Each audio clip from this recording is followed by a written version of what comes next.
how to link YouTube to Discord. Hello guys and welcome to this new tutorial. Today I'm going to show you how you can link your YouTube channel or your YouTube account to your Discord server or your Discord profile to make it show into the profile. It is very easy and very simple. All you need to do is to follow up the tutorial from the beginning to the end and you will be good to go. All you need to do right there is to click on the gear icon on the user settings.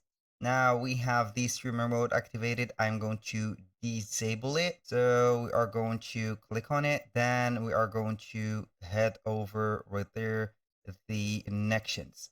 Click on connections. And then we are going to click on view more.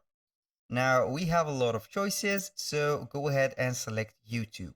It will pop up right there a list of the accounts that has been on Google. Go ahead and select your own Google account. Then you are going to allow the permission also to grant the installation. And here we have the last message.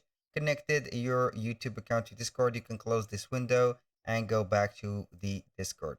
So as you can see here, we have our YouTube channel connected. You can display it on the profile. So whenever you go to the profile, you will see it linked right there. That was all for today's video. Thank you guys for watching. I hope that you have enjoyed the content. I hope to see you soon on the next one.